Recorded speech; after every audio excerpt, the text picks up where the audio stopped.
Hey, it's Hank, and just testing the old microphone here at the Roxy. Well, Jody is making a lot of people wait. I'm gonna wait, and so we make sure the microphone works. You know, make sure the camera works, make sure the lighting works behind me with this beautiful piece of art. And we got Dave over here. He's wait. Well, Dave has to wait. And then we got Dr. John over here. He was kind enough to wait. And then Donnie, he's out trying to get something signed or something. He's waiting. And then Jody, she's trying to get something signed and also waiting. So guess I'll just keep waiting.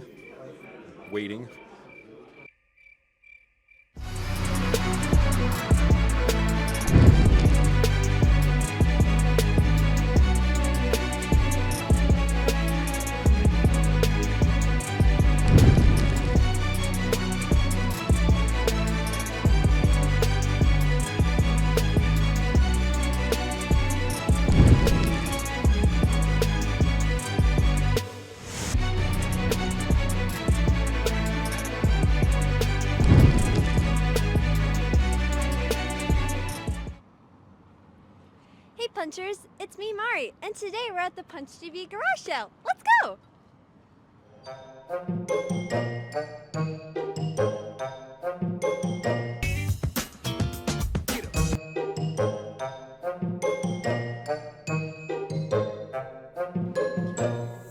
We're going to talk to Kathy over here about her wares. So, first of all, love the James Brown figure.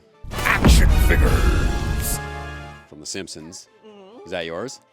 That is Tony's, actually. Yeah. Okay, well, I'm assuming this is too, but I got to ask, why a Kid Rock figure? I think it actually came with a couple of other figures that he really wanted, and so that was just an extra. And so he's embarrassed of Kid Rock now? He's got to get rid of it with the whole, Yeah. Bud Light, Trump kind of situation? Kinda.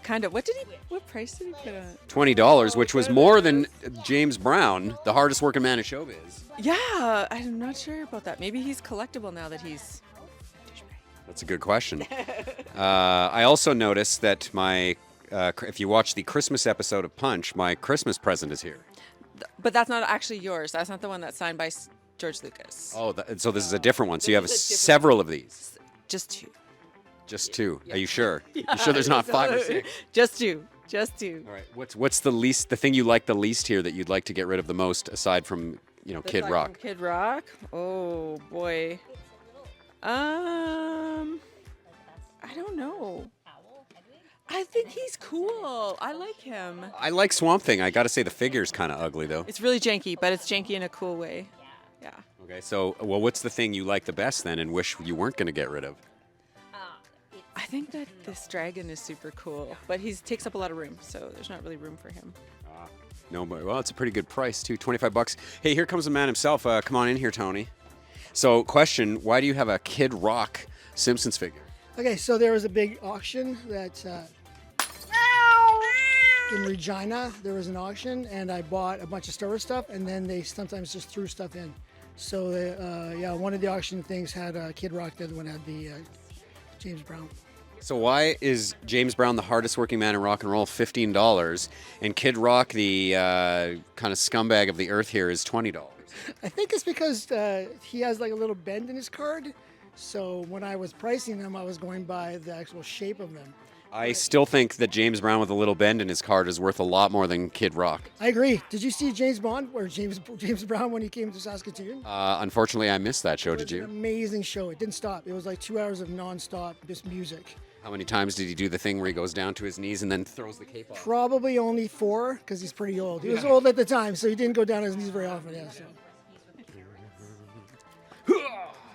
That's what he does. I should have had a cape, but It was an amazing show. It was amazing, yeah. So you're right. Actually, you know what? I think I might keep James Brown because I think that's a good idea. James Brown should be kept. So, what's the I mean, you must. How did you choose this stuff out of all the many things that you must have in your home, being a big collector? I don't want this anymore because it takes up a lot of space. statues. These are Kathy's pop figures, and a lot of the stuff is just not in like awesome shape. So it's just, to me, if it's not like a really immaculate shaped thing, then I usually don't collect it. So Right. So, what's the thing you dislike the most here? I really want to get rid of the statue. It's expensive. It goes for like $600, I'm going to try to drop it for, I don't know, 150 or 2 just to get rid of it because it takes up a lot of space. For 50. Well, by 150, yeah. 150. Well, when it gets down to 50, let me know. Maybe I'll take it off your hands. I'm going to try to get 150 for it. All right. Well, when you can't, call me back and I'll give you $50. It'll be yours. If it doesn't sell today, it'll be yours for $50. I promise. Right on. And now I also note that Kathy was talking about some of your stuff before, but she didn't tell me that these were her pop figures. Yeah, these are hers. There was the time when she was in the pop club, the Star Wars pop club, so she would get a figure once a month, and it would come like with a T-shirt and stuff like that. And then it stopped, and I was like, yeah. So I was like, do you want these? She's like, nope. She did not want them anymore. Yeah. So I don't blame her. They're kind of dumb. Pop figures I don't understand pop figures at all. What else can you tell me about any of this that would be vaguely interesting to our viewers? I bought these. A lot of the stuff I got on, like I said, at an auction, and the auction was amazing. It was all these things are coming out. This like just stuff just kind of comes up. Like people will bring things to me, and I'll just like, yeah, I'll buy that. So I probably paid, I don't know, I probably paid like $25 for this, and I thought to myself, why do I have this? It's not Star Wars. It's not in great shape. So We already noted it's quite a janky figure, is what Kathy called it. it's super janky. Yeah. How many figures can you carry at once? Can I carry? I can probably go. I bet you I can go most of my stuff. He's doing it. And Kid Rock. Oh, look at that. Oh, Kid Rock ruins everything again. Six figures at once. 6 figures at once. Blah. All right. Wait, my favorite though? Check this out. This is my favorite. Inspector Gadget. So this is actually pretty rocking. This is Inspector Gadget. It's like $40 because I can probably get 30 for it. So you start high and then I can see that it still has a Zeller's $6.99 price tag on it. That's Zeller's. I know. Isn't that awesome? The lowest price is the law, except for at Tony's table. It's the most expensive price. Okay, Tony, you have this toaster here. Stormtrooper toasters. It's a Stormtrooper. So I have to ask the question, how many times does it miss the actual level of cooking that it does? Because it's a Stormtrooper. They tend to miss a lot of things. They miss. You know what? I don't know because I haven't used that toaster before. It was new today, and then it was hijacked and taken out of the box. Now they're making toast. Okay, awesome. All right, now push that lever. Okay, let's see. It's starting to glow. Oh, yeah. Yeah. I can see the steam. And now it's used. It's no longer a collectible toaster. It is a used real-life toaster. Okay, so how much are you asking? That's the big question. Well, I wanted $300 for it, but now I'll take even $20 for a used toaster. 20. Okay, so I have to ask, what kind of breads have been cooked in said toaster? Wonder Bread. Oh, Wonder Bread. So what is it? What is the saying? Like, the whiter the bread, the quicker you're dead. So I'm assuming that there's going to be like some ramification. Let's see if I die. Toasty goodness. That's pretty good. What do you think? Good. On a scale of 1 to 10 of all the toasts you've ever had in your life, how good is this toast? Probably super good. Super good. It's a 10? 10 out of 10? Yeah, probably. I agree. This is good toast. So if I offered you like 5 cents and a piece of gum, would you take that? No. Oh. I tried. So Oh, yeah, no. $20 seems like a great deal for a toaster that. A used toaster that's no longer a collectible toaster. Excellent. Well, thank you, Tony.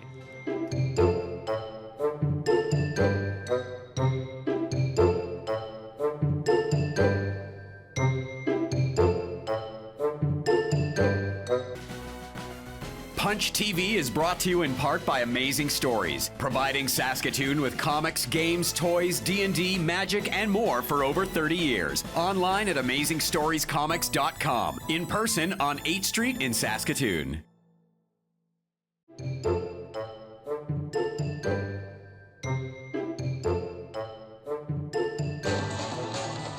I'm thinking of writing about this. Lucky enough to run into the Punch crew here at the lovely and amazing Roxy Theatre. Please support local.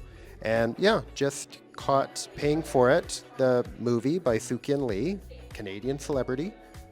And it's so cool to consider that this is not a love story, but definitely a relationship story told again. First time in the book, about an unusual relationship between consenting adults that involve money and mature themes.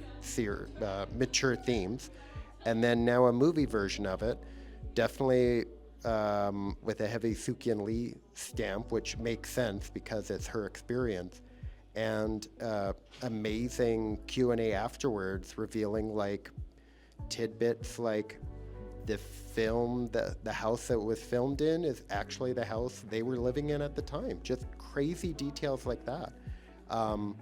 Yeah, really cool just seeing how these relationships develop, and really cool to see an evolution of a relationship that still sounds solid throughout it.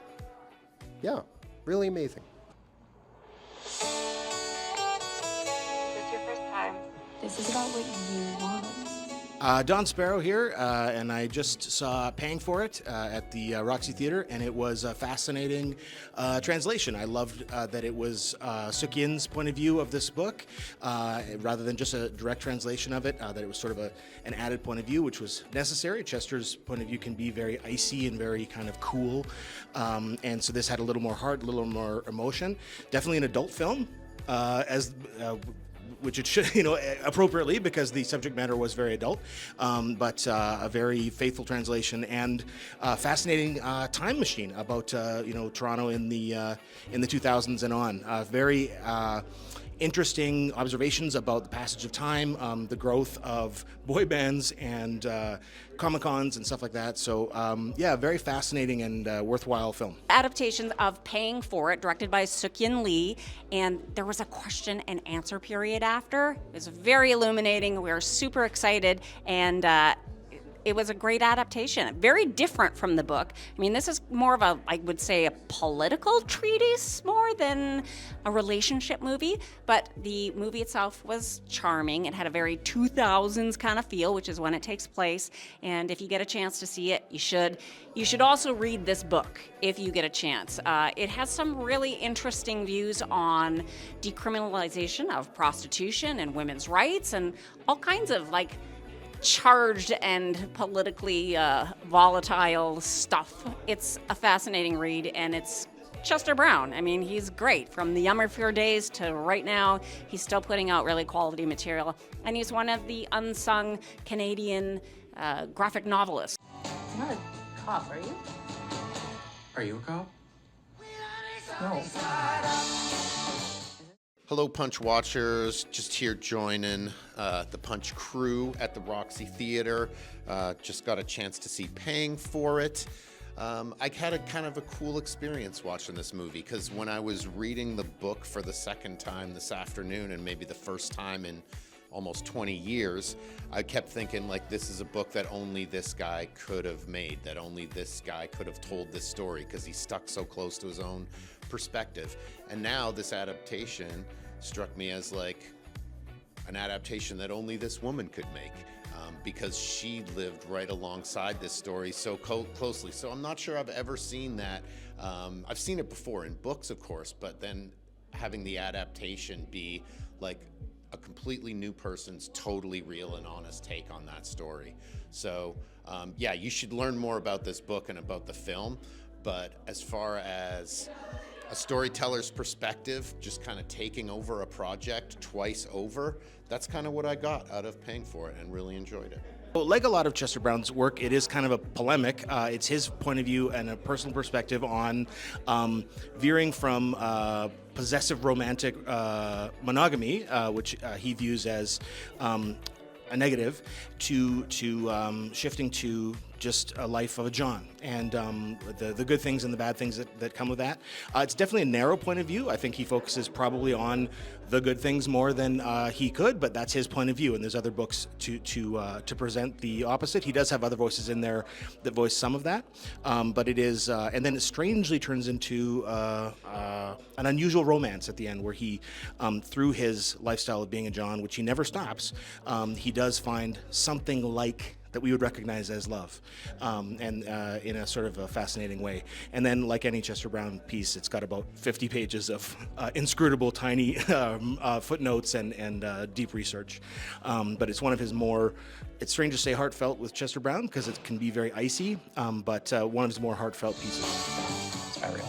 Chester Brown. Going into this movie, I believe that I was one of the only people who had not read the book. I was going to read the book, but then I felt that if I read it too close to the movie, then I would start going, oh, that's not the same, and that wasn't the same, and they changed that and everything. So I am going to Amazing Stories as soon as they open tomorrow to buy the book, because the movie was fantastic. I can't recall ever seeing a movie with this subject matter told in this way before. Again, what everybody else said, I agree with everything. It was fantastic. A lot of emotion in there, but not the emotion that I expected.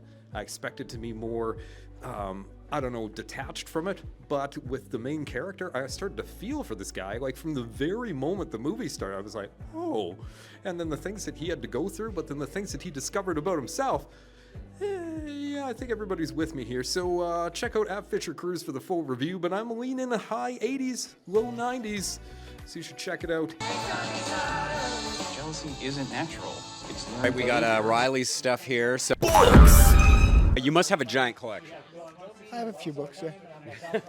So how did these not make the cut for the collection and make the cut for the table? Well, I only buy good books now, so these are still good ones. But I just don't have the shelf space. It's a fine line you have to walk between, like, not good enough for shelf space, but good enough for somebody to buy. It is, and some of the stuff like that Catwoman, they put out a smaller, more compact edition, so I get more book, smaller space. Right. So we got a lot of like single issue stuff here. I know you and I were talking earlier. You still buy a lot of single issue stuff, eh? I do. So again, how do you pare down that collection? Well, I love the experience of coming on like Wednesday and seeing all the books. It brings me great joy. It's like all the potential stories. Like I can't help it. But I treat them like a periodical, like a true periodical. I read it like a newspaper. I enjoy it, and then I keep the stuff that's good inspiration or that I don't think they'll collect. Like I keep more indie stuff because I don't think it'll ever be reprinted. Right. So what's the hidden gem here? Oh my gosh, there's so many hidden gems here. Like this is a super fun action read.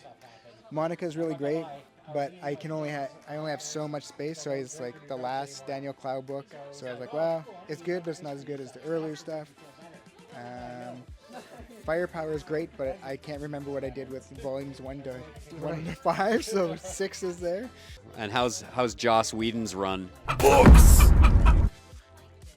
It is a little bit dated, but it's along the line of the Claremont Burns stuff. Like it's so this is a Canadian creator. Jeff Lemire wrote this. Oh, really? That's maybe artistically the coolest hidden gem here, because Doug Monkey's really kick-ass.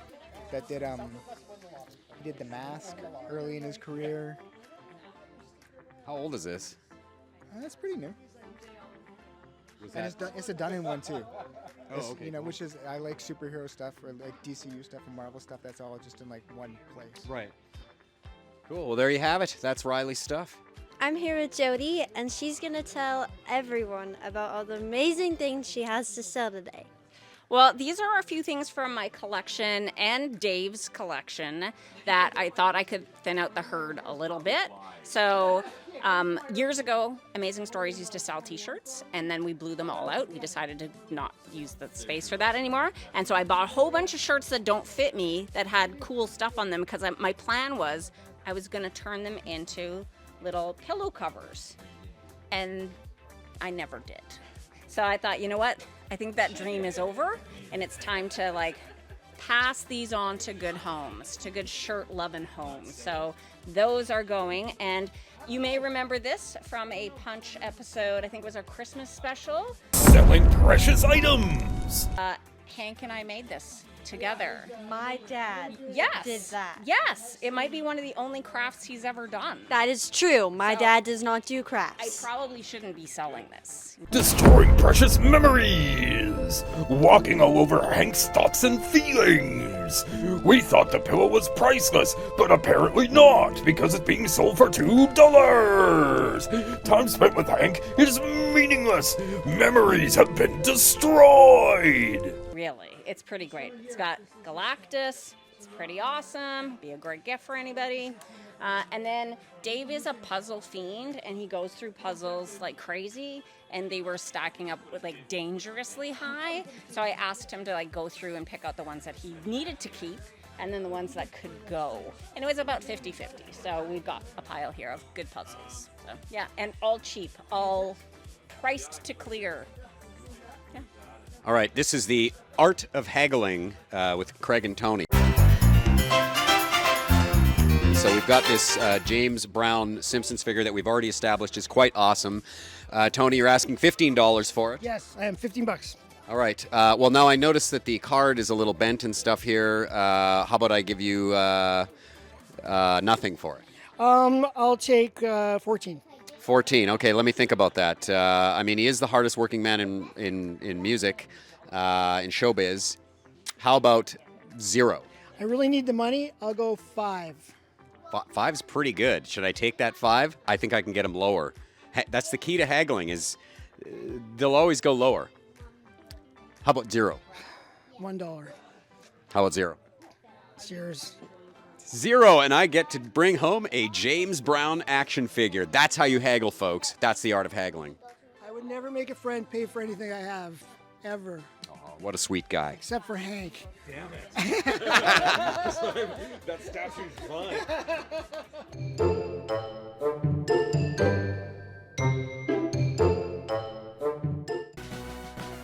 Punch TV is brought to you in part by Amazing Stories, providing Saskatoon with comics, games, toys, D&D, magic, and more for over 30 years. Online at AmazingStoriesComics.com. In person on 8th Street in Saskatoon.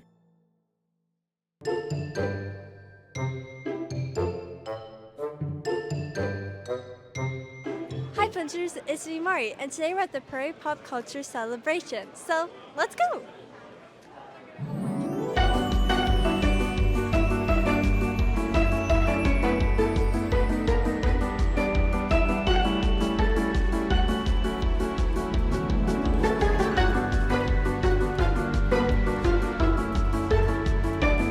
Hey Punchers, I'm here with Aaron from 3D Creations. By Aaron. By Aaron.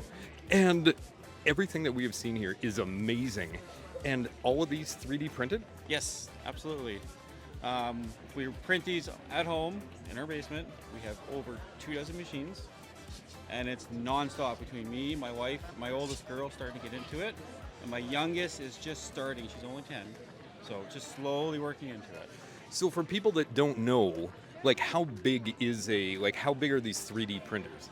My smallest, the build plate's 6 inches square, and my largest, it's 16 inches square. Oh wow. So. And everything on this table was created on one of these 3D printers? On these, yeah. So where do you get your inspiration from and the ideas for all of these amazing things like the dragons? So lots of the dragons, we found it on TikTok, and we actually Patreon with the designer. So they get their portion, and I get to have fun printing, picking the colors, the size. I have at home right now that I'm almost done, a 15-foot long dragon. 15 feet. So if you had to tell us what your dream 3D creation would be, like what other than this 15-foot dragon, like what is something that you're like, oh, if we could just make this? Right now, that's the top. I haven't gone past that one yet. I'm trying to figure out, just finished it up, trying to figure out where I'm going to put it. I have no idea. It's living in my basement right now. Wife's kind of getting a little irritated. So she kind of wants it out of there. So she won't be irritated when you sell the 15-foot dragon, no. But 3-month-long project. So it was a long go. And that's on top of doing what we're doing right now. And speaking of time, say for something like this size dragon here, how long does it take to print? They're about 4 to 5 hours. And I try to fill the plate up as much as I can, so I usually do about 4 of them at a time. So I can kind of do like 12 to 24-hour cycles. So I'm not down there changing them out every couple hours. Awesome. Well, thanks for talking to us. And if people want to find you on the internet and the socials, where would they go? We're on Instagram, we're on Facebook, we're on TikTok as well, and it's all under 3D Creations by Aaron. Today, we are with Dave, and we're looking at all his squirrel comics. And last time, you talked to Tony's mom, and she interviewed you, and you were on like your first couple, and now you're on number 6. Mm-hmm. Yes, that is correct. I just finished 6 in February, and I got it from the printers 2 weeks ago. Very excited that it's here. This completes the full first story of the squirrels, going from their boot camp all the way till, I don't want to even spoil what's going to happen. You got to read it. You got to pick it up. But the first story is done. So issue 7, I will start in August, and that is the start of the second story. And that'll be 6 issues as well. Okay, I have a very important question. And I have a very important answer. What would it take me to get you to write a character about my dad? Well, the first question I have to ask is, what type of animal would he be? That's really hard because he has many different personalities. Oh, yeah. Oh, I don't know. I think with the gray hair that's in his beard, like a silverback gorilla might work. Oh, yeah, that's pretty cool. Yeah. Well, I think we could have a Hank gorilla come one day. I think that would be pretty cool. Okay. Okay. Here, let me give you a hand with those. You're obviously having difficulties. Okay. Okay, you got to get them into the palms of your hands. Right. What's happening today? The Prairie Pop Culture Celebration. The Prairie Pop Culture Celebration, and you're here to cover it? Yes. And what's happening with your knuckles? I was given the privilege to hold these. Wow, they really look cool. And did you see that this is a photo booth for charity? No, I did not. Yes, so anyways, come on down to the Prairie Pop Culture Show. Prairie Pop Culture Celebration. Prairie Pop Culture Celebration. Prairie Pop Culture Celebration. First of all, you have to have berserker rage. Have you ever been angry? Yes, Okay, what were you angry about? my brother. Okay, so yeah, that'll get it done. And so what you have to do is put your arms out like this. Oh, okay. Like, just think of like when you made me really mad. When you get the berserker rage, you stick your arms out. Okay. Okay, ready? Yeah. Brother. Yes. Okay, now look this way. Okay. And then run towards the camera with berserker rage. Okay. Go.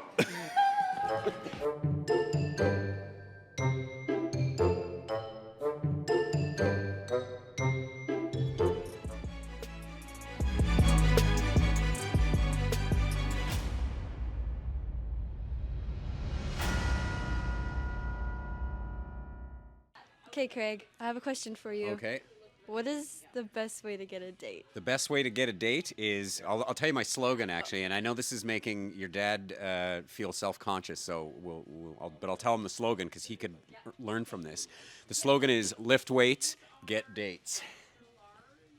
Look at that. Look at that gun. Look at the 2 tickets to the gun show. Right there.